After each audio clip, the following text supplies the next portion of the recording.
ఈ కా వచ్చి బ్లాక్ బాస్టర్ వచ్చేసి 50 crores దాటిపోయింది. దిల్రూబా వచ్చేసి మామూలు బడ్జెట్లో వచ్చి ఉంటుంది. మామూలు బడ్జెట్లో తీసి ఉంటారు. కిరణ్ కా ముందు తీసింది కాబట్టి మరి ఎట్లా చేస్తారు, ఎట్లా మేనేజ్ చేస్తారు దానికి దీనికి? సార్ నేను I want to clear one thing sir. ఇప్పుడు ఈ సినిమా ఏదో 50 పైన కొట్టేసిందని చెప్పి నెక్స్ట్ సినిమా అన్ని పెద్ద బడ్జెట్లో చేయాలనే జోన్లో నేను లేను సార్. నెక్స్ట్ 3 years నా ప్లాన్ ఎలా ఉంది అని అంటే I want to do all kind of film sir. అది బడ్జెట్ 5 కోట్లు అయ్యుండొచ్చు, 50 కోట్లు అయ్యుండొచ్చు, చిన్నదా పెద్దదా కాదు సార్. నాకు ఆ కంటెంట్ నచ్చి నేను చేస్తే బాగుంటుందని నాకు అనిపిస్తే చేస్తాను సార్. అసలు బడ్జెట్ అనేది పారామీటర్గా పెట్టుకోను సార్. ఆ కంటెంట్ ఎంత బాగా నచ్చితే దానికి ఎంత అయితే అంత ప్రొడ్యూసర్స్ పెడతారు. I'm ready to do. నాకు content నచ్చాలంతే.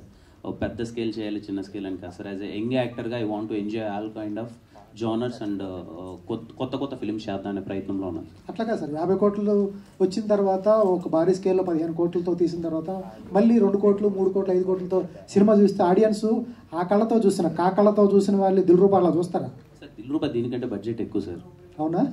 Dilruba Dilruba is made up with budget చెప్పకూడదులే కానీ చాలా పెద్దగా అవుతుంది sir Dilruba. And Shivam Celluloid production. Saregama first time they're coming to Telugu with me. అది చాలా మంచి విషయం సార్. అంటే సరిగమా హిందీలో సినిమాలు తీసింది అండ్ మలయాళంలో తీశారు. తెలుగులో ఫస్ట్ టైం నాతో లాంచ్ అవుతున్నారు. It's a very big thing. చాలా పెద్దగా తీశారు సినిమా. అది ఈ ప్లాట్ఫామ్ కాదనుకుంటా దాని గురించి డిస్కషన్. విత్ ఇన్ 2 weeks త్వరలో వీళ్ళు అనౌన్స్ ఇట్. బాగుంటుంది సార్. అది చాలా it's not made up with a small budget. It's good budget sir.